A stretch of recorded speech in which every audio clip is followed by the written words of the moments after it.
vai ser rápido hoje, pessoal. Vou só comentar para vocês o algoritmo SVM. Alguns de vocês já conseguem, já entende, já estudou o SVM, tem uma ideia de como ele funciona.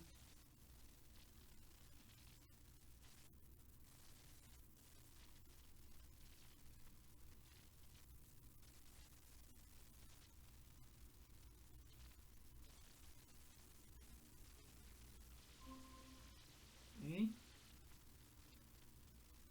Opa.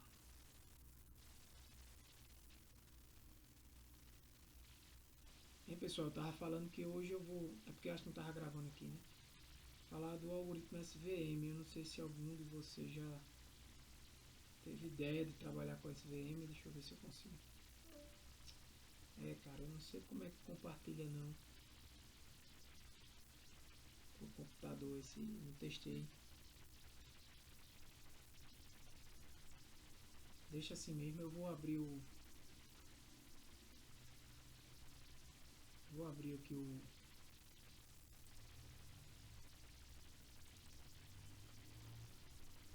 Vou compartilhar.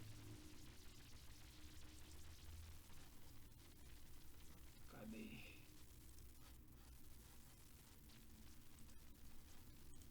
Professor, posso fazer uma pergunta só a título de curiosidade? Oi? Posso fazer uma pergunta a título de curiosidade? Pode? Você já ouviu falar de patente na agenda? Data Science com aceleração em GPU? Peraí. Como é? Ciência de dados com aceleração em GPU. Atuando É porque ficou ruim teu áudio. Em GPU, é isso? Cara, de maneira geral, ciência de dados você pode. Errei aqui. Você pode aplicar em diversas áreas, né? A técnica é a mesma. A técnica é a mesma. Mas o que é importante é você conhecer o negócio aí. Eu vou. Aí, no agronegócio, mas as técnicas são as mesmas, entendeu? Entendi. Então, assim, ciência de dados em agronegócio, ciência de dados e. Sabe? Vai ter ciência de dados em várias áreas. Acho que é isso aqui.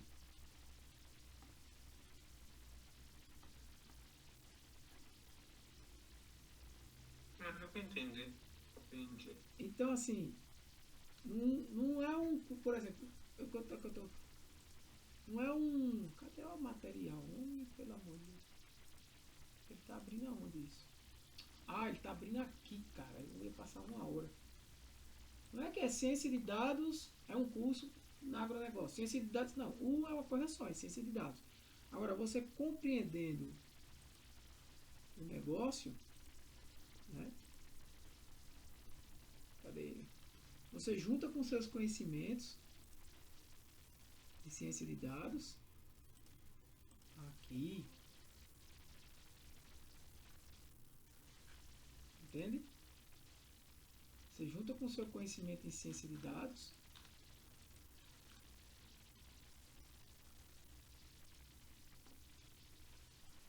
Eu querendo pegar o bicho. Em aprendizado de máquina, em análise de dados. Você junta com tudo isso e aplica o seu conhecimento técnico no negócio. É isso que. Agora sim, você vai ter diversas áreas para aplicar, né? Para trabalhar. Vou deixar até aqui, mas.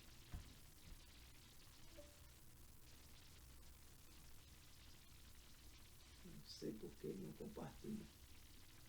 Depois eu vou pesquisar sobre isso. Aí não precisa nem eu estar. Posso até sair dele.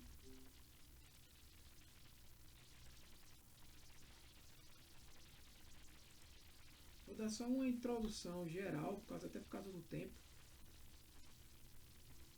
Pessoal, Hoje começamos muito tarde, né? 10 horas já. Eu entrei era 9. Aí. Hum,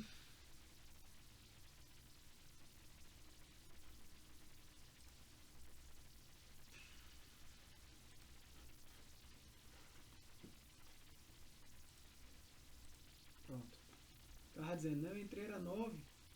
Como aí tá muito tarde, eu vou dar só uma geral sobre o que é o SVM. Ah, mas é até legal eu aqui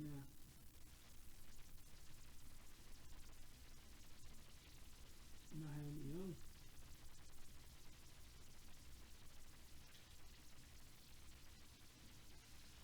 Eu não sei porque eu não consegui compartilhar. Mas eu estava perguntando, algum de vocês tem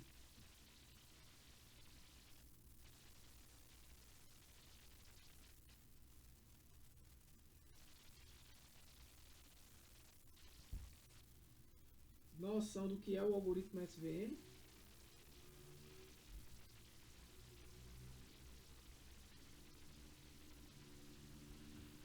Hein, pessoal? Deixa eu olhar aqui. Alguém já viu, já estudou?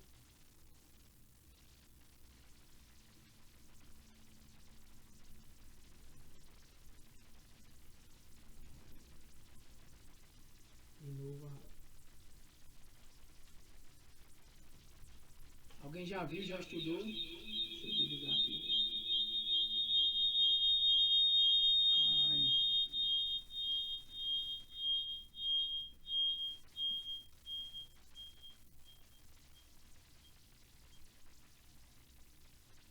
Oi. Tá um pouquinho eco, mas beleza. Se alguém já viu, já tiver estudado o SVM, vai entender melhor o que eu vou falar. Não baixa geral, não.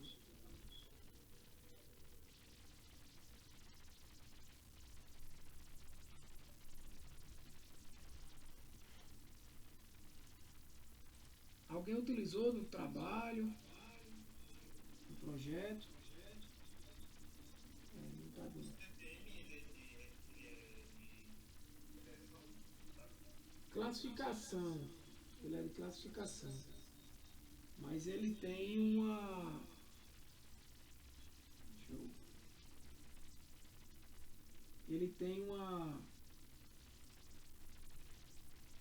Assim fica melhor. Ele tem uma adaptação para regressão, tá?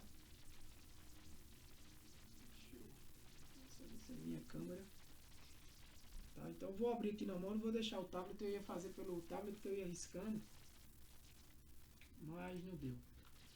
Então, gente, vamos lá. Depois eu vejo como é isso. Quem sabe no próximo curso. Né? Inclusive, vou precisar que vocês me confirmem, né, a participação ou não no outro curso, para que eu possa abrir, né? Mesmo na época que vocês quiserem, né? A gente vai precisar de umas 8 a 10 semanas. Então, de 8 a 10 semanas é suficiente. Seria redes neurais e sistemas de múltiplos modelos, né? Seria no mesmo horário, a gente poderia começar aí no dia 9, continuando, né? No mesmo horário, 9, 16, 23, 30, dia 6, 13, 20, dia 11 de dezembro a gente estaria terminando, no máximo. A gente ia ter aula aí de Excel, mas aí eu preciso vocês confirmem, porque se não confirmarem eu vou inventar outra coisa. Porque na quinta já está bem pesado, né? De Excel, programação, depois teria isso. Então, pessoal, vamos lá. O SVM ele é de classificação, tá?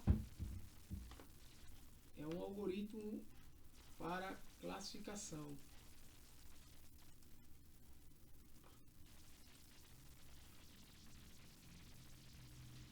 E deixa eu abrir aqui no... Vocês estão vendo aqui? Eu vou abrir aqui mesmo porque fica aparecendo o meu... Não é nem esse mais, é esse aqui.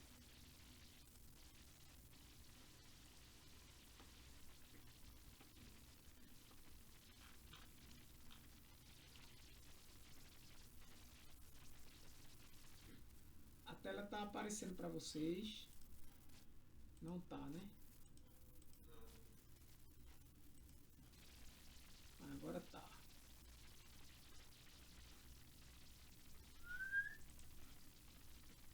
Pronto. Tirar esse negocinho aqui da frente.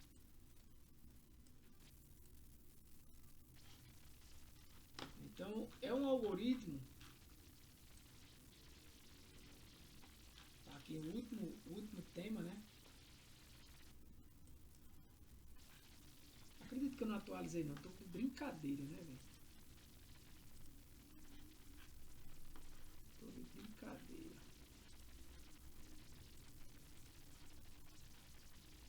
Modelos preditivos. Fazer upload. Tava no... Já tinha botado um mais atrasado aqui do que o outro. É um algoritmo, pessoal, que ele surgiu ali meados dos anos 90 e foi na época, né?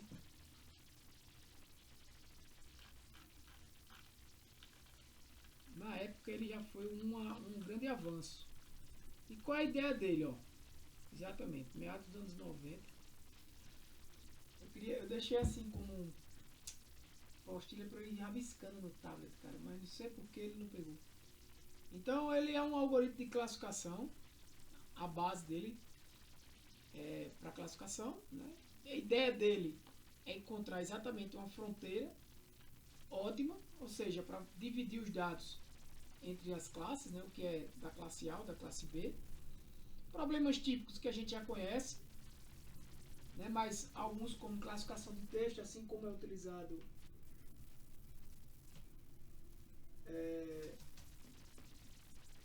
o algoritmo de aprendizado baseado em, que a gente comentou também, em bias, né? É um algoritmo baseado em bias. Então, isso, está chegando agora. Valeu, João.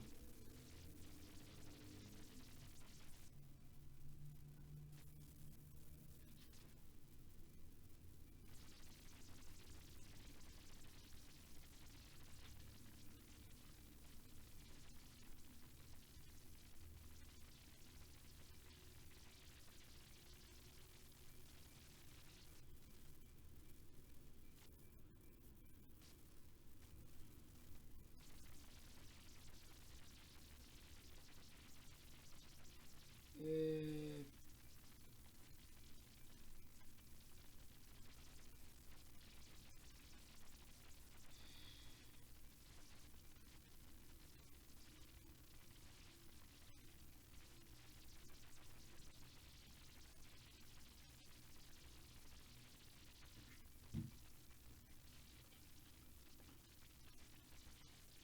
aprendizado Bayesiano também, reconhecimento de imagens, né? Classificação de maneira geral.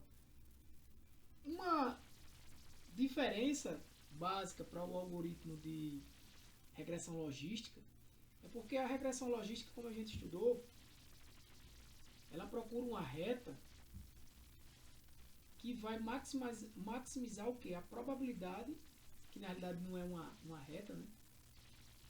É uma curva ali, mais linear, de classificação correta. Ou seja, a regressão logística ela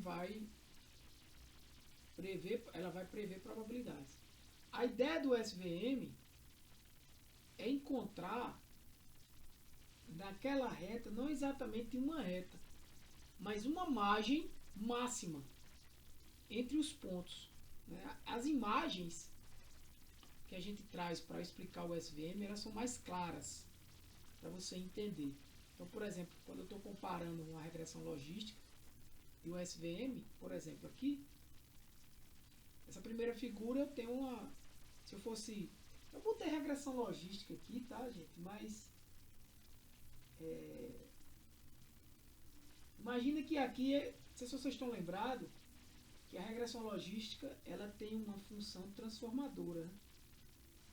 Ela tem uma função transformadora que ela, a logit, né, que eu até mapeei aqui, eu vou voltar, né? Vou voltar, tem um assunto aqui.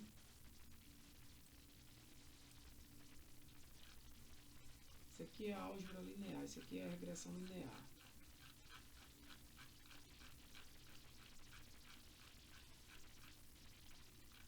Pronto, é isso aqui, ó. Essa função aqui, logit, né? E eu tenho uma figura aqui, eu acredito que eu coloquei.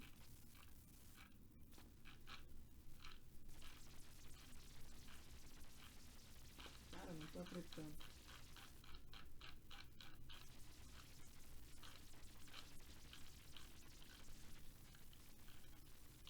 A ideia da regressão logística, né, quando você tem um problema de regressão linear, é a regressão logística. Mas eu ia trazer para vocês aqui, cadê aquela figura que transforma? Eu não botei. Deveria ter colocado. Eu acho que eu botei na... Eu acho que eu coloquei nos slides. Eu vou abrir aqui depois. Deixa eu dar uma olhadinha nos slides.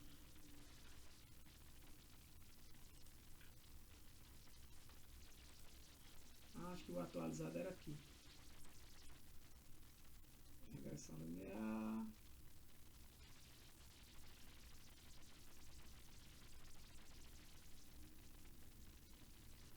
É muita coisa, viu, gente? Acho que o curso em si, você sempre está tendo que revisitar e estudar novamente. Se você quer realmente aprender, não aprende. Esse é o tipo de assunto que você de primeira, assim, na hora você entende e tal. Mas para fixar o conhecimento, olhe, não é simples. Papá, eu não fiz. Mas o que é que eu estava querendo dizer? Que a ideia de qualquer outro modelo de classificação, não só regressão logística,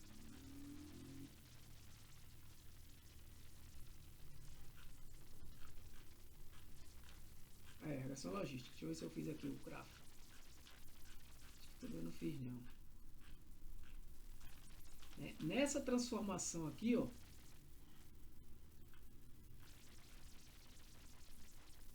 meio que ele transforma para uma ideia linear, né? Se os dados forem linearmente separáveis. Eu acho que eu não trouxe a figura, não fiz. Que eu queria mostrar para vocês. Que é um mapeamento, até porque esse aqui eu não tenho, do conteúdo na regressão logística e vamos voltar para cá. Na regressão linear. Mas o que eu estou querendo dizer é que vocês viram que a regressão logística, o gráfico lá, ele não é assim, né? É uma função sigmoide que mapeia aqueles dados, porque normalmente os dados não são dados... normalmente não, os dados não são contínuos, né? São classificatórios. Então é A, ou está aqui em cima, ou está aqui embaixo, né? Não tem esses valores assim. Mas aqui imaginando que eu tenho os valores transformados já, né?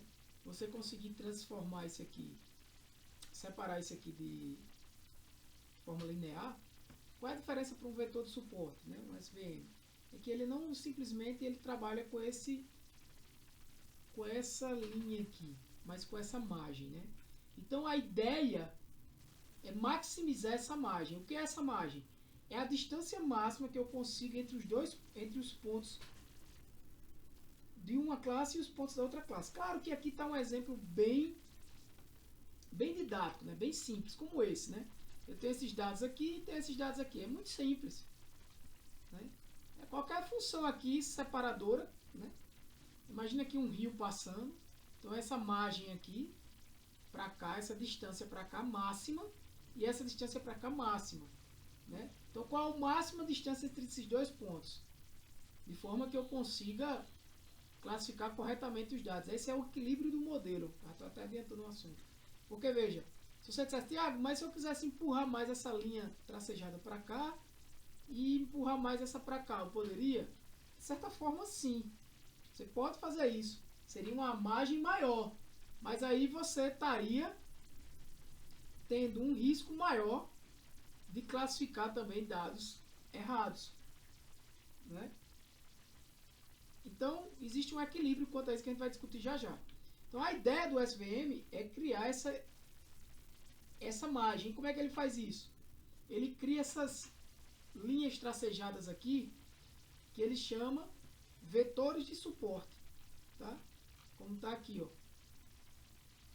Aqui está mal feito. Essa linha aqui eu teria que subir um pouco mais, tá? Esse material eu preciso revisar. Mas como esse aqui, ó. Então, a ideia... Esse material, gente, eu sempre repito o mesmo conceito. Eu falo, depois eu falo de novo para que fique claro, né? Então, aqui eu tenho o que? A margem. Esse é o hiperplano, né? E aqui eu tenho essas linhas tracejadas, talvez não estejam tão perfeitas, né? Mas esse é o que a gente chama de vetores de suporte. Então, a ideia é essa. Maximizar uma margem dessa da distância entre os pontos, né? Então, qual é a diferença para algoritmos que apenas separam classes? Na separação de classes, eu tenho uma linha simples. Na separação do SVM, além de separar, ele mantém uma margem entre os pontos das duas classes, né? Que a gente vai entender mais na frente para que serve essa margem, né? Ele dá uma maior robustez para alguns tipos de dados. Então, por que ela é importante? Ela aumenta a capacidade de generalização. E lembre sempre que a ideia é generalizar, né? Se o hiperplano estiver muito próximo dos pontos de uma das classes, ou seja, a margem for muito pequena, o modelo pode se tornar sensível, né, a pequenas variações ou ruídos nos dados. É como se dissesse assim, se eu fizer uma margem muito pequena, aqui por exemplo, fosse uma margem bem fina, assim, ele meio que aprende muito bem para os dados de treino, né? Se eu afinasse demais isso aqui, eu estou dizendo, a galera daqui para baixo é roxo, daqui para cima é vermelho. Então, a ideia é maximizar essa margem, tá? Por exemplo, essa linha aqui, ela está um pouco mal colocada. Imagina ela mais para cima. Imagina os vetores de suporte passando aqui, né? Então, aqui eu tenho um exemplo, ó, de uma margem, né, tá bem parecido os dados, tá como se fossem os mesmos dados, né? Mas essa margem, essa linha aqui, ó, perceba que ela tá bem pequena, a distância do hiperplano aqui, da margem central, né, da linha central, para esse ponto vermelhinho aqui e para esse ponto azulzinho, né? Então aqui eu tenho uma solução, aqui eu tenho outra solução. Tudo bem, essa solução ainda não é a melhor, ela é uma solução válida, mas não é a margem máxima. Porque veja que essa margem aqui, ó, a distância está do cursor, né, e essa daqui está maior. Então a margem máxima é aquela que eu consigo o maior valor para cada distância desse carinha aqui, cadê ele? Do hiperplano central para as retas de suporte, né? Essas retas que imagina aqui tracejadas. Então, assim, a ideia é criar uma função que consiga maximizar isso aí, né? Imagina se eu passo essa linha mais reta aqui, ó. A margem ia ser menor. A ideia dele é aumentar essa margem ao máximo. Inclusive, a melhor linha aqui não seria nenhuma dessas, né? Seria porque eu não baixei o outro programa de PDF. Seria mais ou menos aqui, né? Então, essa é a ideia principal do algoritmo. Então, ele define o hiperplano central, que é a fronteira de decisão final, essa linha. Duas retas de suporte, que são essas tracejadas, que é o que a gente chama de vetores de suporte, que vão passar exatamente bem próximo aos pontos que representam as classes, né, de suporte. E essa distância aqui entre as duas retas de suporte é a margem. Então a ideia é maximizar essa margem. Né? Maximizar essa margem. Se eu passo aqui, essa margem não vai estar maximizada. Né? Essa aqui sim. Então aqui uma descrição do que é cada elemento, para você entender.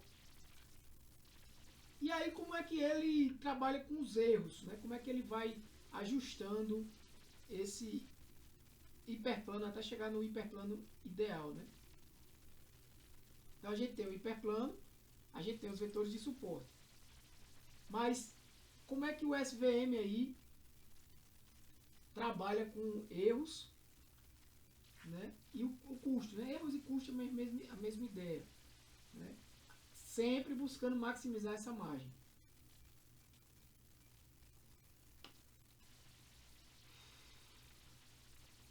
Esse exemplo aqui está bem fácil, né? Facilmente separado. Mas imagina aí umas bolinhas azuis aqui em cima, umas bolinhas vermelhas para o lado de cá, né? Como é que seria isso? É isso que a gente vai debater agora. Então, para a gente lidar com esses problemas de erros, o que seria um erro, gente? Imagina uma bolinha azul aqui em cima. Esse exemplo aqui, né? Uma bolinha vermelha, um quadradinho vermelho aqui. Seria um erro. Né? E isso é a realidade, né? Essa é a realidade. Você vai ter pontos que não vão tão claros para classificar, né? Então, como é que lidamos com esse erro? Como é que o SVM lidar com esse erro? Ele tem um conceito de slack variable, esse epsilon aqui, que vai representar um ponto de dado que vai violar essa regra. Né? Uma variável slack aí que ele vai violar essa regra. Né? Então, imagine aí qualquer valor de quadrado aqui ou de bolinha aqui em cima. Então, quando eu tenho um valor zero, é porque o ponto foi corretamente classificado. Então, se eu for classificar esse ponto azul aqui, o epsilon vai ser 0, 0, 0, 0, 0, certo? Porque eles estão sendo corretamente classificados. Mas, quando eu não tenho isso, né, quando eu tenho pontos que teriam que ser classificados como bola, são classificados como quadrado, é esse caso aqui, ó. Quando ele está entre 0 e 1, ele está dentro da margem, mas do lado correto do hiperplano. Isso é um segredo. Porque você diz, Thiago, se eu tiver uma bolinha azul aqui, bem pertinho dessa linha do meio desse hiperplano ótimo, o que significa? Né? Será que eu classifico ela como zero? Não. Por quê? Eu acertei? Acertei. Mas tem esse custo aqui, ó, que não vai ser zero. Zero é o que está corretamente classificado e fora da margem.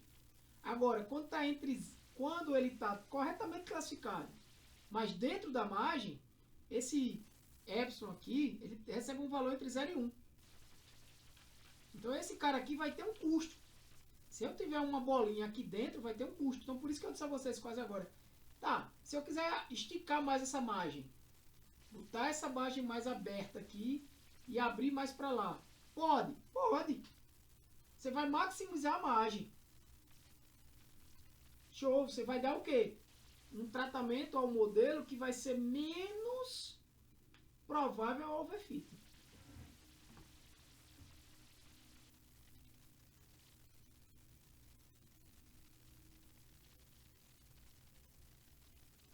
Entendeu?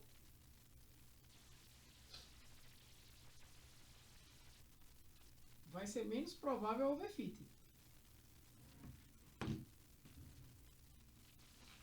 Porém, o que é que vai acontecer? Vários modelos, vários dados vão ser classificados corretamente, mas dentro da margem. Então isso causa um custo. Porque não é mais zero o custo, vai ser acima de zero. Agora, se eu tenho um ponto errado, tá do lado errado do hiperplano, aí eu vou representar um erro de classificação. Aí o custo é maior ainda, né? Se eu tivesse um quadradinho aqui dentro, ou aqui, um custo maior ainda, né? Que é um custo acima de 1. Então a função de custo combina exatamente essa ideia de maximizar a margem e minimizar a penalidade pelos erros. Porque você diz, Thiago, então por que se você está dizendo que eu posso aumentar essa margem aqui, por que eu não aumento? Bem, o modelo vai ver, porque você vai ter um custo por isso. Nesse momento, os custos aí tá zero, né? O epsilon tá zero. Mas a margem tem um tamanho X. Se eu aumentar a margem, é como se eu dissesse assim, é bom para minha decisão final. Porém, eu vou ter custo. Eu vou ter um custo aí de bolinhas azuis, roxas aqui, sendo classificadas corretamente, mas dentro da margem. Então, essa ponderação aí é o que o modelo tenta chegar, né? Tenta alcançar.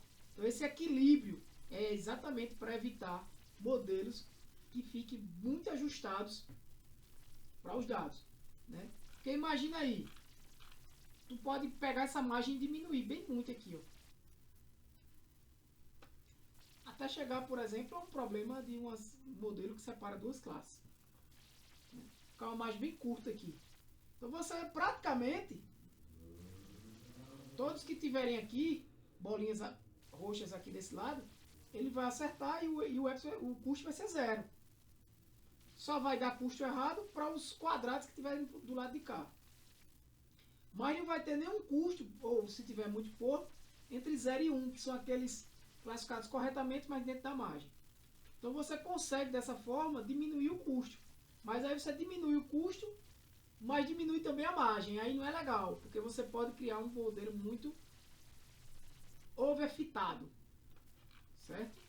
Essa é a ideia principal, é você entender isso aqui. E aí, como é que eu alcanço esse equilíbrio? Aí a gente vai para os hiperparâmetros, né?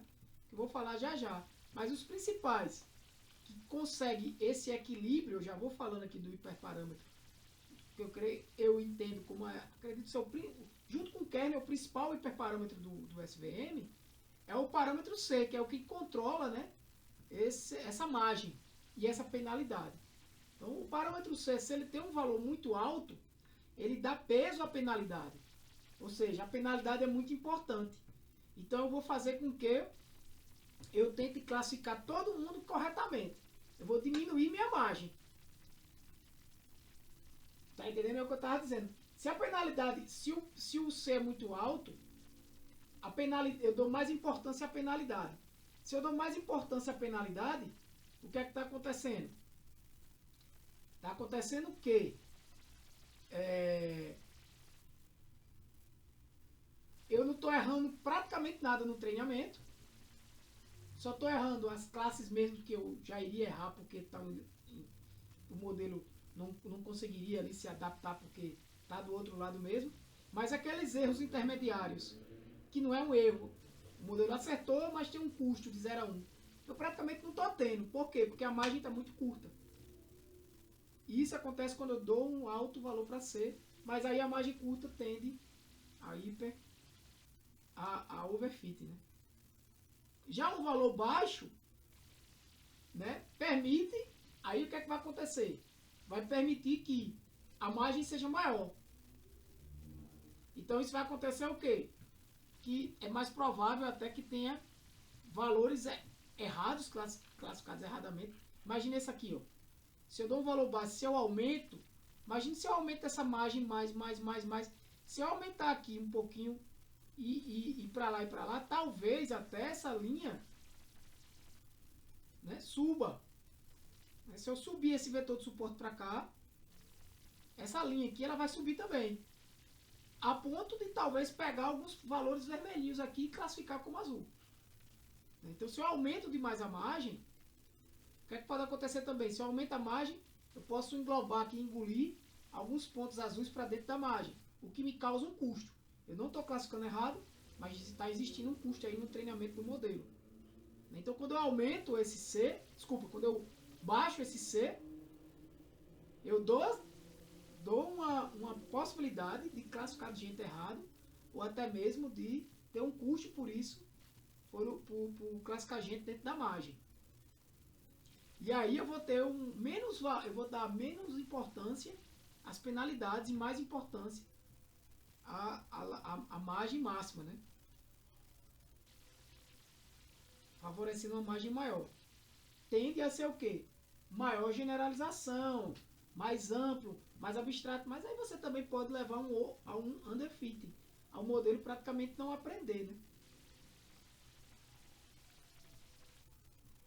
Então, essas slack variables permitem que alguns pontos quebrem a margem, né?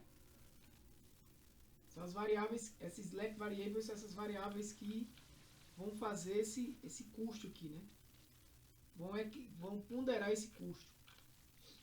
A função de custo vai combinar tanto a largura da margem com essas penalidades, e o C é quem vai priorizar menos erros ou uma margem maior. Então, assim, na prática, o que você vai trabalhar bem com seus dados é com o parâmetro C. Na prática, quando você for trabalhar. Porque quando você for trabalhar, ó, o parâmetro C, aqui eu repito de novo que é o parâmetro C, porque aqui eu estou falando de hiperparâmetros. É o primeiro parâmetro que você vai configurar.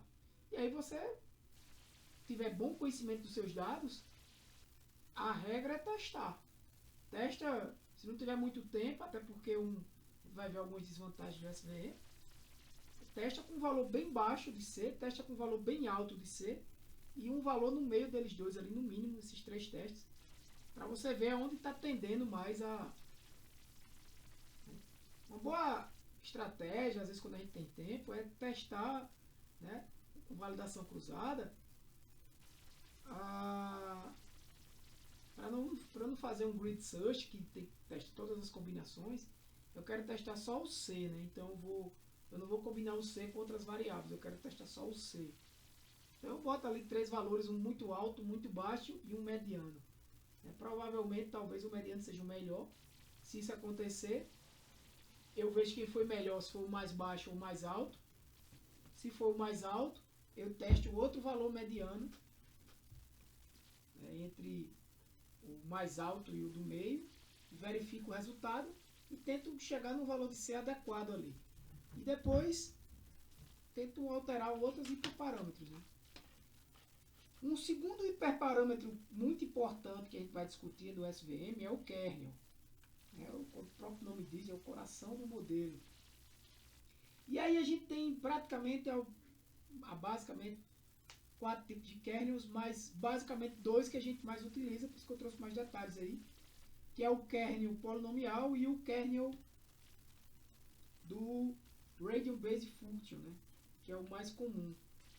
O kernel linear, ele é bom quando a gente consegue separar os dados com uma linha. Os dados são simplesmente, facilmente separáveis ou com um plano. No kernel polinomial, a gente vai ver, as figuras vai trazer isso melhor, a gente cria fronteiras curvas, né? Lembra muito aquela ideia de uma função polinomial, onde ela vai se entortando demais para se adaptar aos dados, né? Um perigo aqui, né? Um grau muito grande pode levar a um overfit, né? O RBF, que é a mais comum, né? Consegue separar dados não lineares também, e é o mais usado, né? Ele tem um valor dele, né? Esse RBF, que ele mede a sua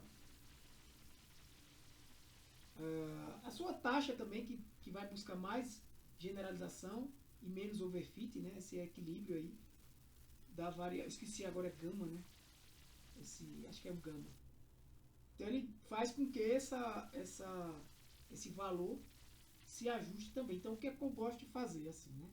Eu pego logo o C. Então eu encontro um C bacana e eu começo logo com o RBF, que normalmente é um kernel mais adequado. E aí com aquele C eu tento ajustar esse valor também do RBF, né?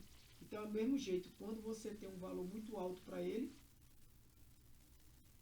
tenta criar fronteiras muito complexas, né? E aí essas fronteiras podem levar ao overfit, né? Aprender demais os dados de treino. E o valor baixo, um valor que vai buscar questões mais suaves, fronteiras mais suaves, ele tende a ser mais, trazer mais generalização, que é o que a gente busca, mas a gente também não pode exagerar, porque o modelo pode não aprender.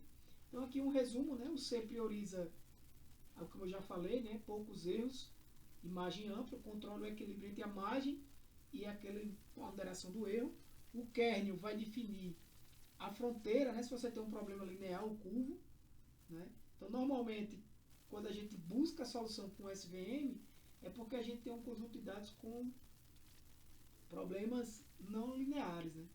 E aí o kernel é muito importante para isso. E aí a gente normalmente trabalha com polinomial, né, que trabalha com fronteiras curvas. A cada vez que você aumenta o grau do polinômio lá, ele aumenta também essa curva, né? É como uma função polinomial, você pode botar aí na internet, tentar entender uma função linear, um polinômio grau 1, grau 2, grau 3 e assim por diante, né? O grau do polinômio é quem vai controlar essa complexidade, é como na função, na regressão multilinear, né? Se você tiver uma desculpa, como na regressão polinomial, que a gente não estudou, mas se você tiver um camarada muito forte, muito alto, né, você pode aprender demais os dados. E o gama determina o alcance da influência de cada ponto, né? Como cada ponto dado vai influenciar no modelo. Galera, o algoritmo do SVM em si, a matemática por trás dele, é bem complexa, tá? Eu já estudei uma vez, enfim, na época do doutorado, estudei, entendi lá, mas eu penei para entender. Então eu tento assim, trazer de uma forma mais abstrata, porque é o que é mais interessante, você saber como usar ele. Você não precisa aqui, principalmente nesse curso, que é um curso livre, mas de aplicação, não envolve nem programação, muito menos a matemática profunda por trás disso. Então, não vale a pena, no caso de vocês, estudar muito a matemática. Mas é importante que vocês entendam como ele funciona, os hiperparâmetros, o que é que ele busca, exatamente isso que a gente está discutindo aqui. Tá? A matemática é muito complexa, é diferente de alguns algoritmos como uma árvore de decisão. É uma matemática que é mais trivial, você entender até mesmo de regressão linear, que eu abstraí, regressão logística mais ou menos, mas, por exemplo, a árvore, as regras, né, que é baseado em as regras, que é baseado naquelas questões condicionais, o aprendizado bayesiano, que é baseado muito em probabilidade, é mais fácil de entender, a matemática não é tão complexa. Mas, olha, do SVM, a matemática do SVM, da redes neurais também, é complexo, né, inclusive isso, né, a gente vai falar daqui a pouco, é por isso que deixa um algoritmo muito complexo para compreender, né? Então, esse material ele está finalizado aí, mas eu vou tentar ainda trazer uma versão revisada dele, que eu não revisei direito, estou vendo aqui, não tive tempo suficiente, mas ele é o suficiente para vocês entenderem ele já. Algumas vezes vocês vão ver o conteúdo repetindo, porque de fato é importante, como aí, ó, a SVM linear e não linear, eu meio que trago informações que eu já trouxe antes no material, né?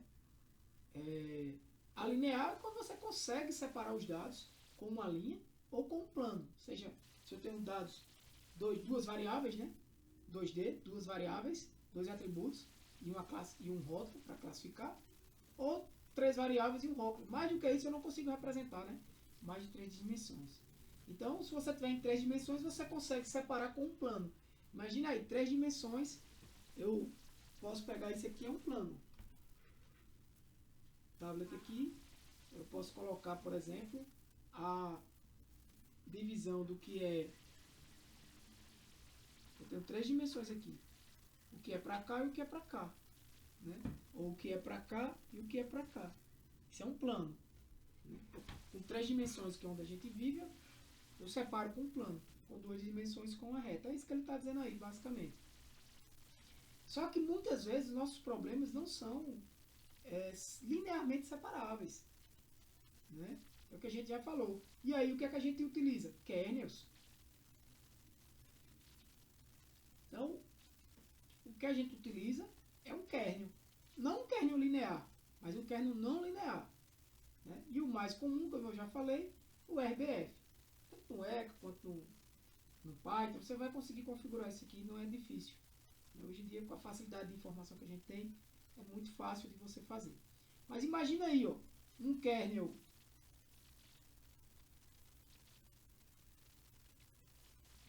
para trabalhar nesse conjunto de dados aqui. Ó. Um kernel linear, ele no máximo que ele vai fazer é dividir assim. E aí ele vai classificar um bocado de gente errada. Um kernel não linear, ele consegue se ajustar a um círculo aqui, por exemplo, e aprender que existe um conjunto de dados aqui que eu consigo classificar dentro desse ciclo. Então, dentro do ciclo é uma classe, fora do ciclo é outra classe. Totalmente não resolvível com uma linha, né? Uma linha reta. Então, existem alguns truques, né? Eu trago aqui um simples de entender, que os kernels utilizam, né? Eu chamo de kernel trick, o truque do kernel, né? Para esses dados que não são linearmente separáveis para o espaço original. Um dos truques é transformar essa galera para um espaço de dimensão mais alta.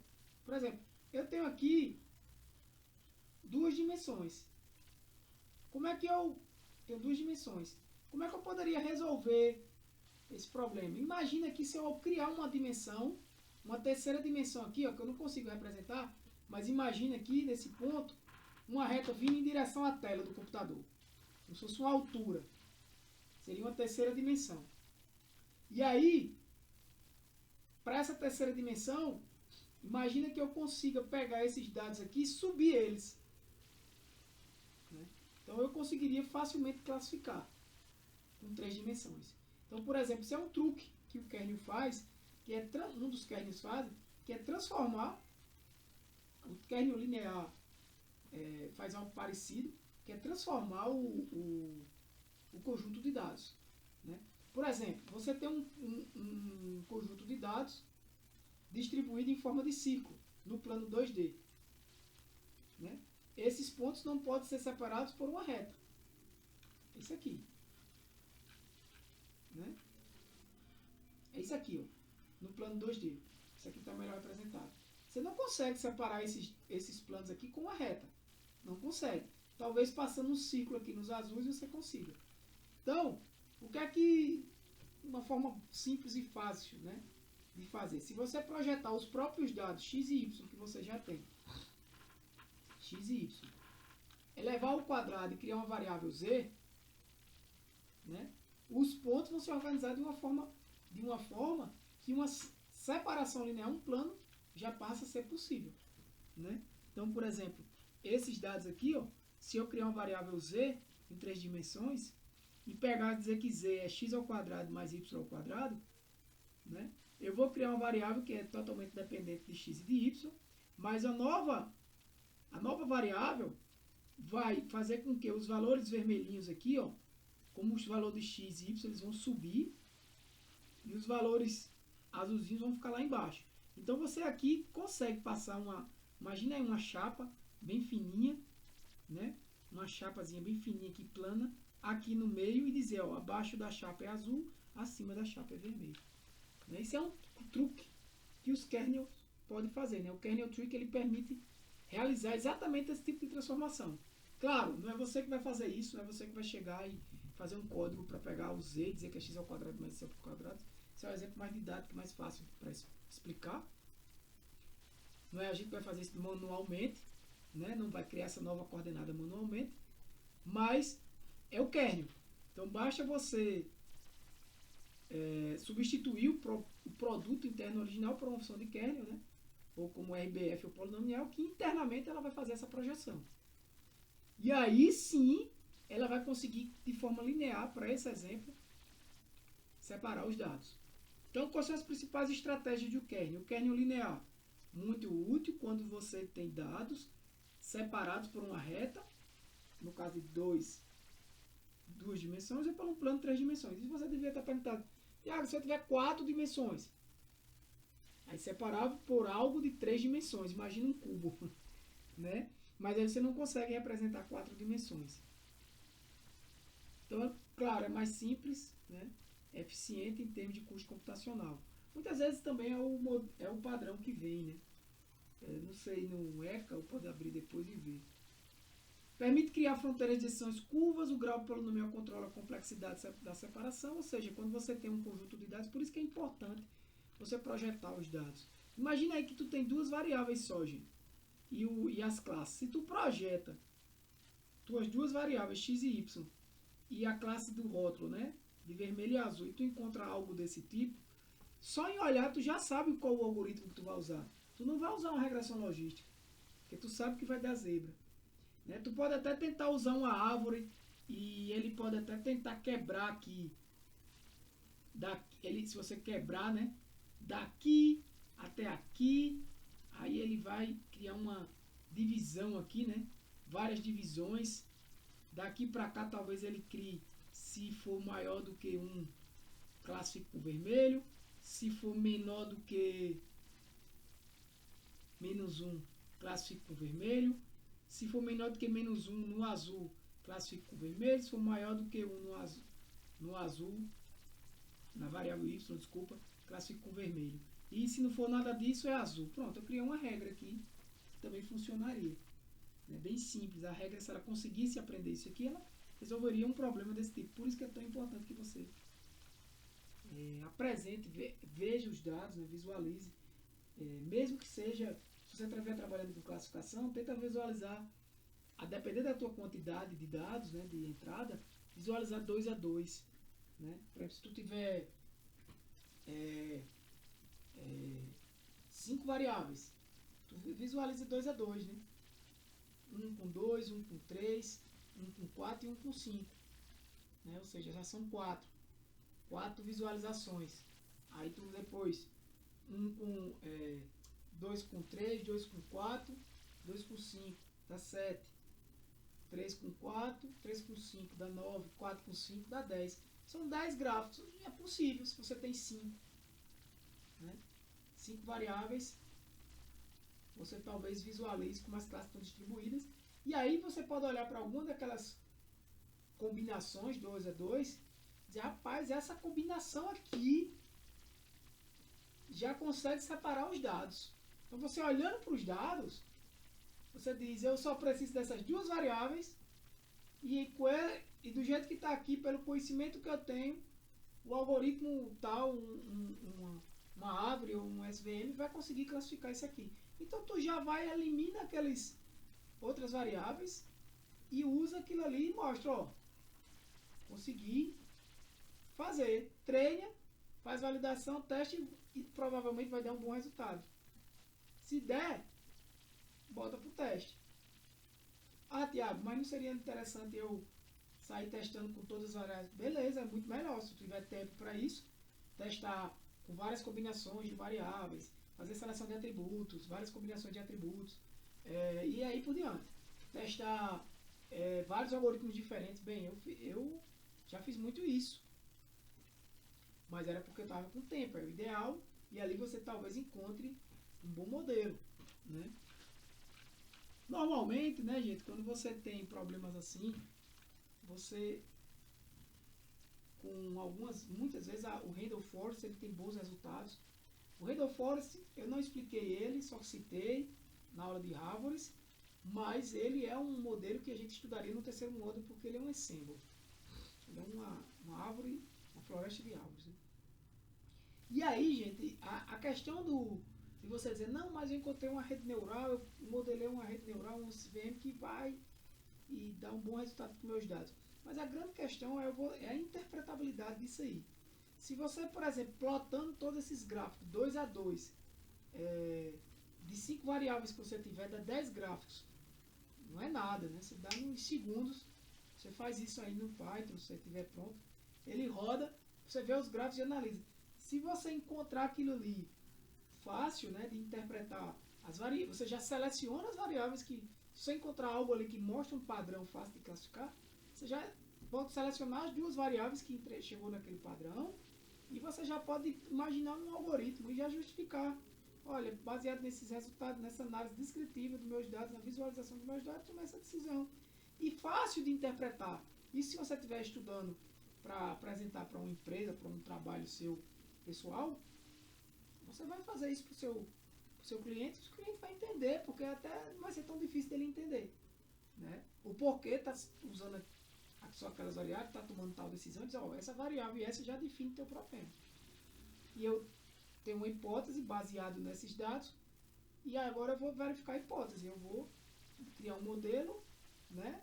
Vou pensar só qual é o valor de C que eu vou ajustar para o SVM, qual é o kernel, mas eu sei que o SVM vai responder bem por causa da visualização dos dados que eu estou tendo. Eu sei que ele vai responder bem só com essas duas variáveis, pela visualização dos dados que eu estou tendo. Vou criar um modelo bacana usando validação cruzada e depois eu vou testar numa base de teste e ver se deu certo, né? Se deu certo, deu um resultado bom, acima de 80% de acurácia, vamos dizer, que era o esperado para o negócio, a depender do negócio, vamos dar um exemplo. E aí você chega lá e reinterpreta, fica tudo perfeito. Beleza. Às vezes você diz, não, mas eu vou usar uma Randall Forest, tal, deu um desempenho de 82%. Bem, talvez não seja nem significativa essa vantagem, né? E tem outra coisa, né? A interpretação de como você vai explicar isso aí. Porque o Randall Forest vai usar todos os atributos separados, diferentes, vai pegar parte do dado para criar um modelo e ele vai fazer um conjunto de árvores, né? Uma árvore tu interpreta, duas já dá para você também, mas 100 árvores, né? Uma floresta, complicado. Então, pessoal, esses são os kernels, né? Como eu falei para vocês. Tem também um kernel sigmoide, pouco usado, né? É semelhante a uma rede neural com uma camada só. Deixa eu ver aqui o que é importante. Aqui os exemplos dos kernels, né? Do que é que eles fazem, né? Por exemplo, o kernel linear, ele pode, por exemplo, multiplicar x por x', né? X por y. O kernel polinomial vai ter um valor importante aqui, que é o valor de d, que é o valor do polinômio, né? Ele vai criar, digamos assim, uma nova dimensão, né? Baseada em x vezes x mais um valor c. Enfim, ele vai criar uma função polinomial aqui. O RBF, essa besteira aqui para você, mas não é nem tão complexo, né? Mas veja a importância do valor aqui de gama, né? Também é um valor parametrizado no RBF. Enfim, isso aqui você não precisa se preocupar, é a matemática que eu falo, né? Que não precisa se preocupar como ela é feita. Mas aqui, cada kernel ele vai produzir uma fronteira de decisão diferente, como é mostrado nas figuras. Pronto, aqui é interessante você entender isso. Essa figura aí para mim é uma das mais importantes aí, tanto ela essa também. Por quê? Porque aqui te explica o que é que os kernel tentam fazer. Então tu tem esse conjunto de dados aqui, Olha o que um kernel linear vai fazer. Vai errar bastante, né? Ele vai errar muito aqui, vai errar muito aqui. Olha o que um kernel polinomial vai tender a fazer.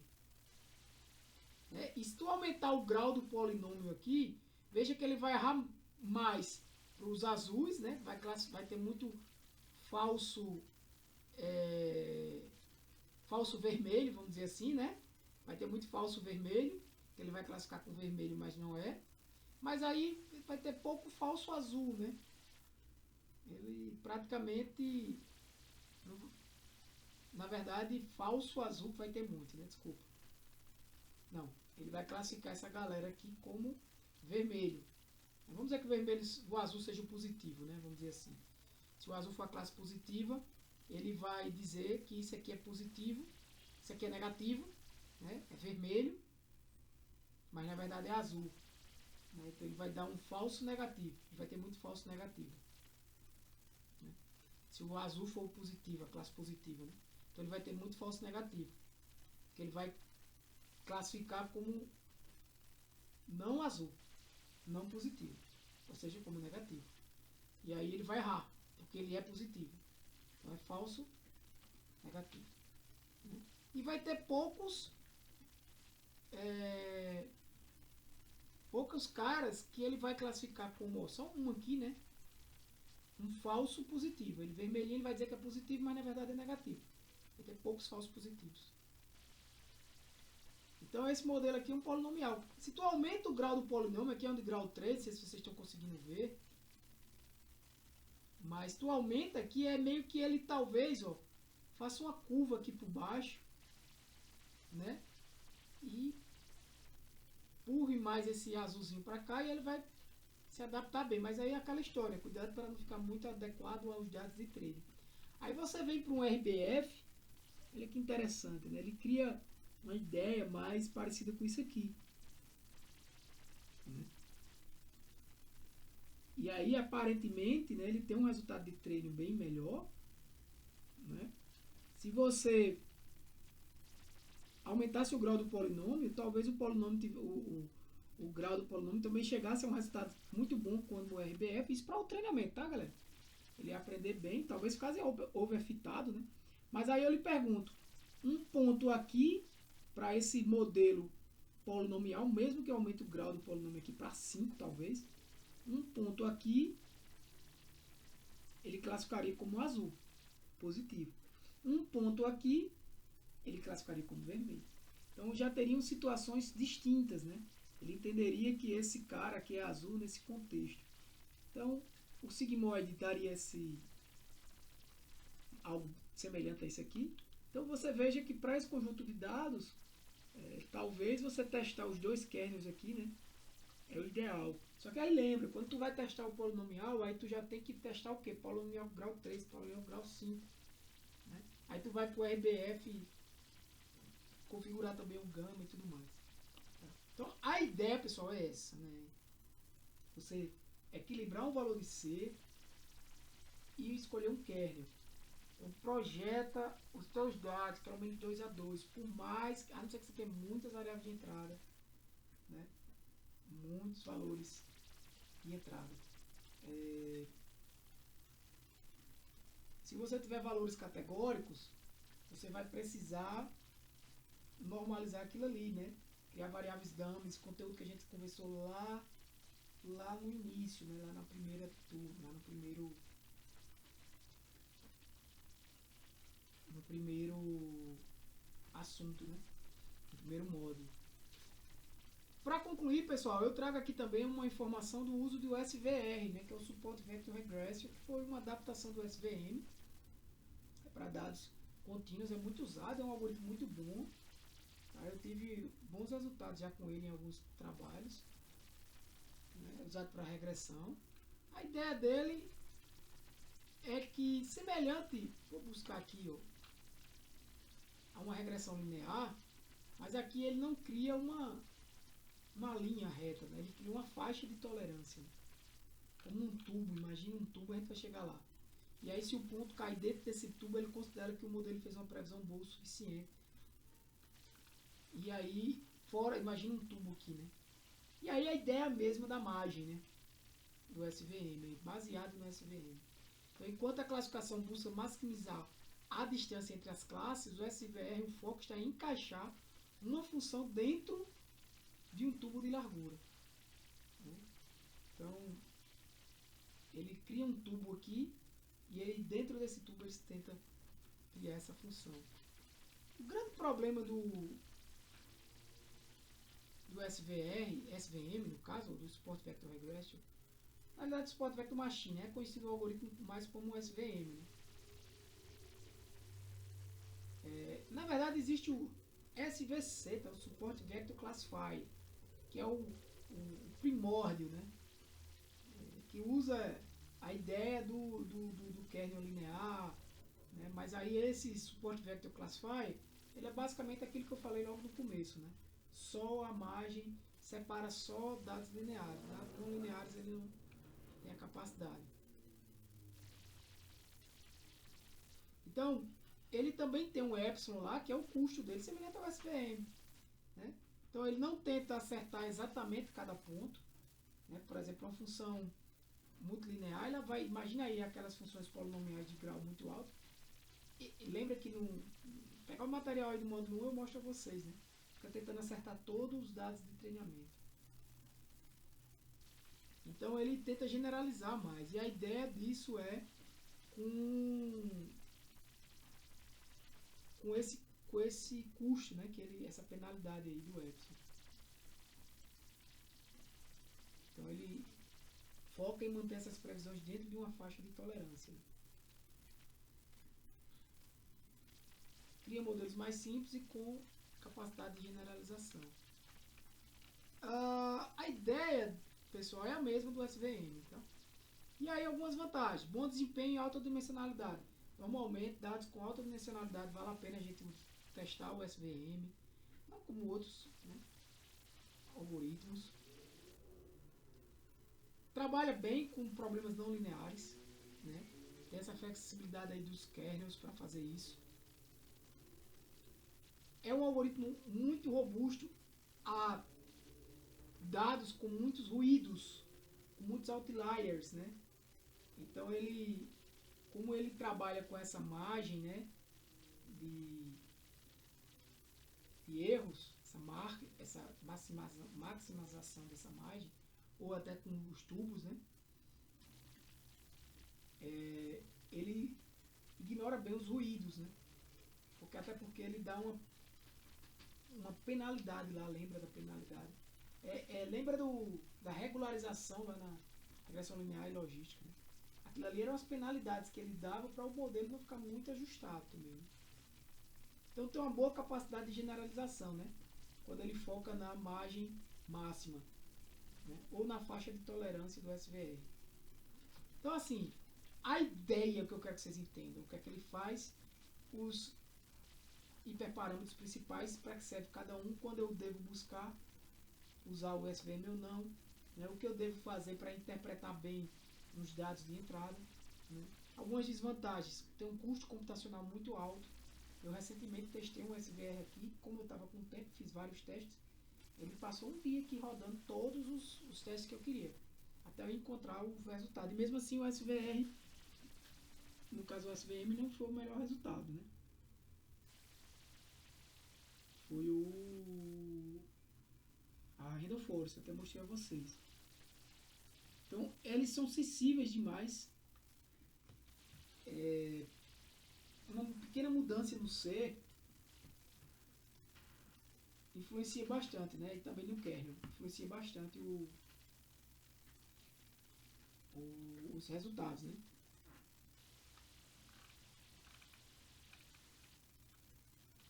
Então, por exemplo, aquilo que eu falei, eu gosto de testar um valor muito baixo de C, um valor muito alto e um valor mediano. Poxa, normalmente você tem valores bem diferentes. Eles são bem sensíveis. Agora, por exemplo, às vezes você faz um teste desse, aí como eu estava dizendo, você começa a caminhar para um valor mais adequado.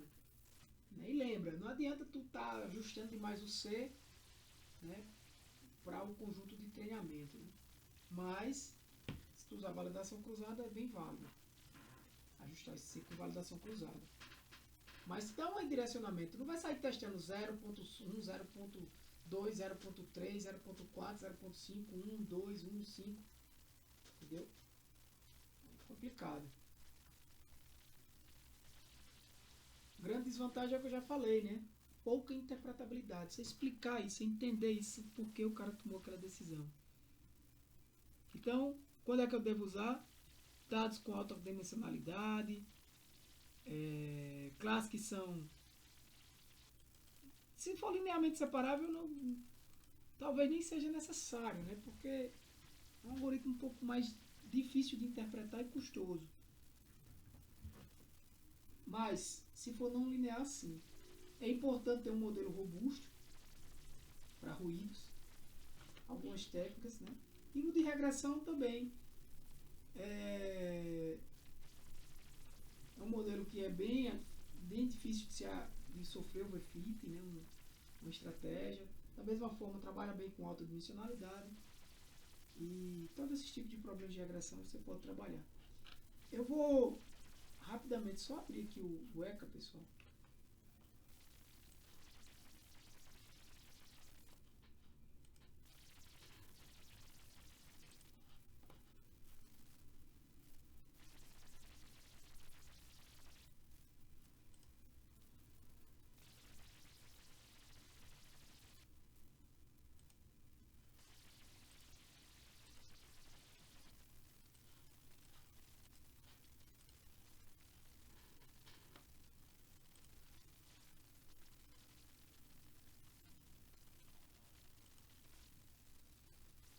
tenho aqui algum conjunto de dados. Aparece aquele copas ali, é engraçado, porque aquilo ali foi eu tentando encontrar algum padrão para ver se o Brasil ia ser campeão mundial. É resenha, deixa eu ver aqui.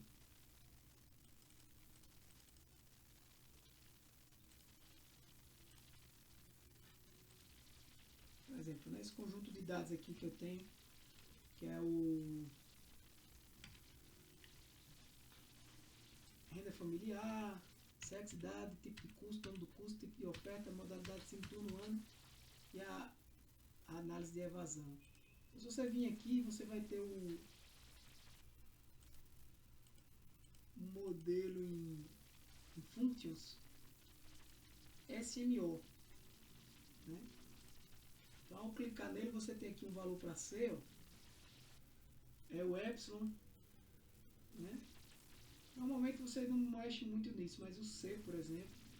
E aqui você tem os principais que a gente falou, né? Interparâmetros. O kernel polinomial, expoente 1, praticamente para nada. Choose. Aqui eu tenho, olha quantos, o polykernel, o RBF, tem eu acho que esse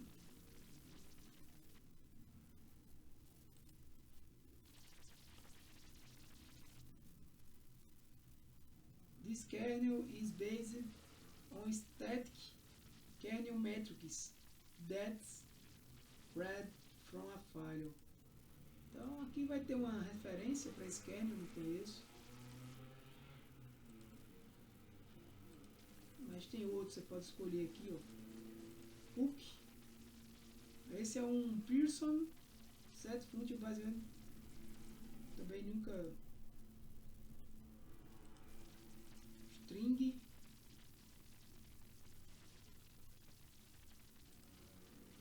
Vários tipos de kernel, né?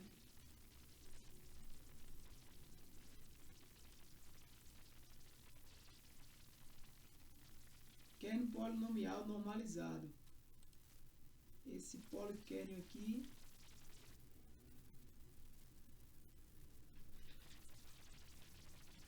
né, que ele mostra até a função que ele utiliza. Enfim, eu vou deixar aqui o padrão que veio, acho que foi nesse polykernel.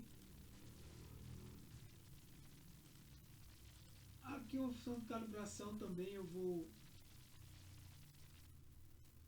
deixar padrão. Tá, a única coisa que eu queria mostrar a vocês é o kernel. Também não vou mostrar isso aqui. Normalize train data. Vou deixar para normalizar porque eu tenho dados aqui que não são. E eu vou botar 5 aqui. Veja que ele já dá tá processando, ele já dá uma demoradazinha. Eu botei 5 para ser mais rápido. Mas tá aí, ó, ele normalizou, porque eu pedi, tem que normalizar, beleza. Mas está processando, ele criou o modelo agora, tá. Ele eu acho que ainda está criando aqui número de kernel evaluation, tá? Somente. E esse é o padrão do. Ah, tá, esse é o kernel lineal. É o que veio. É o. É no.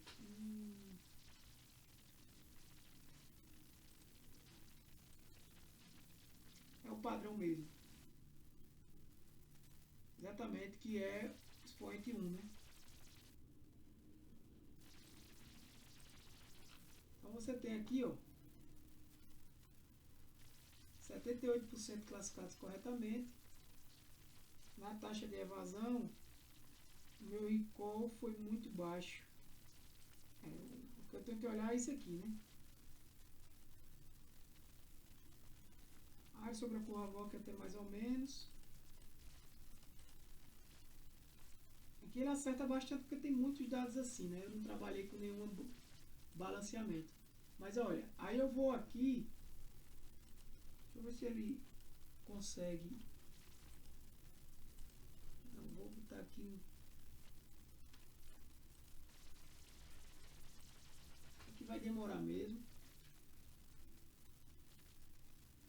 esperar. Então você já vê que veja que com certeza esse meu conjunto de dados não é linearmente separável. Foi aquele que eu tive problema com vários tipos de funções, né? Até com árvores não conseguiram. O único que conseguiu ter um bom aprendizado foi o Randall Forest.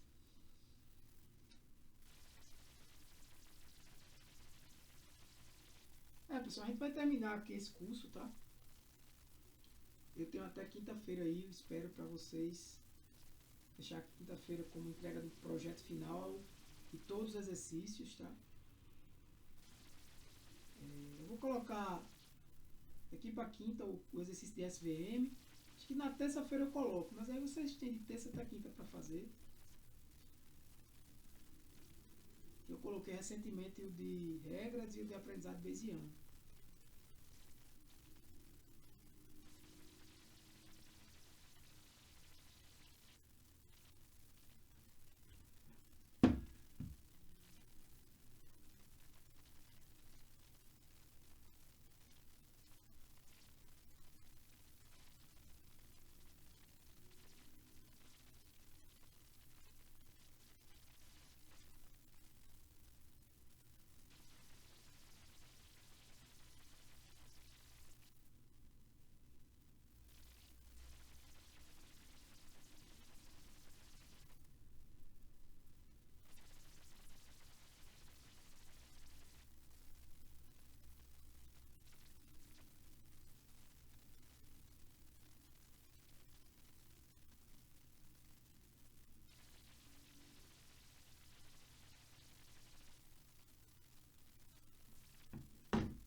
Tá demorando bastante, tá vendo?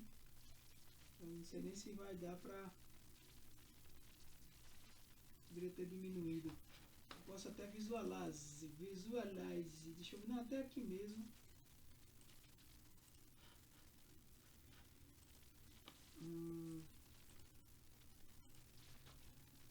Ó, aqui nenhuma classe vai me dar um bom...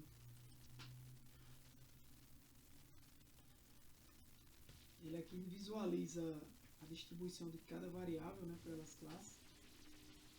Então você vê que não tem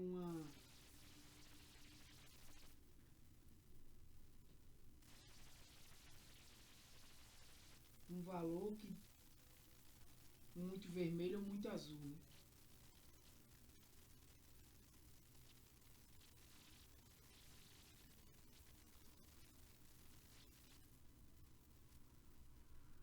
Acho que o que tem melhor aí, se eu não me engano, era o...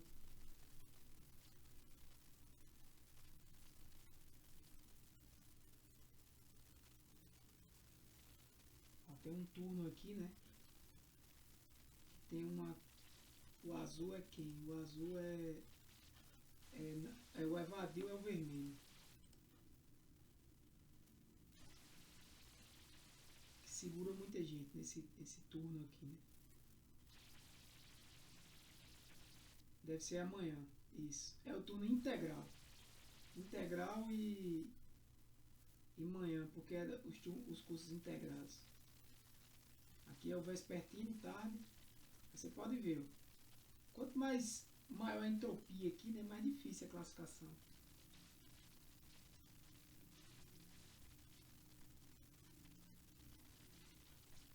Não está rodando ainda, senão eu paro aqui para... tá rodando ainda. Eu vou ver se eu paro e diminuo.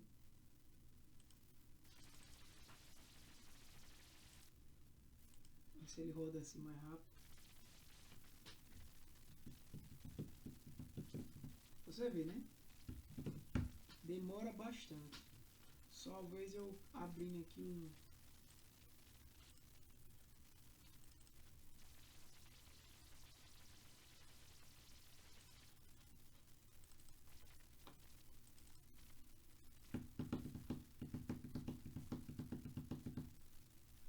o tênis.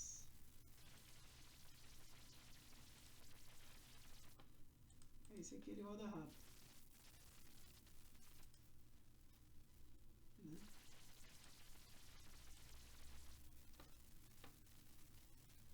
líder, que aqui também é complicado, não tem 14 registros,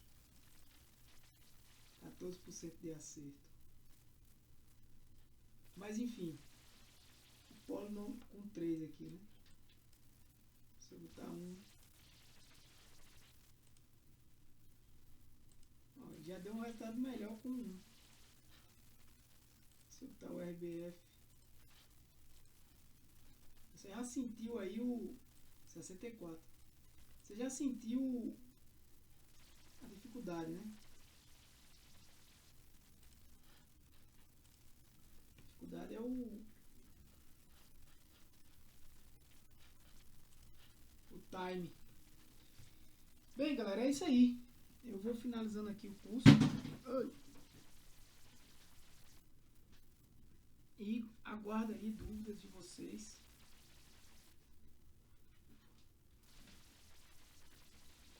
Beleza? Se quiser falar, pode falar. Vou finalizar aqui a aula.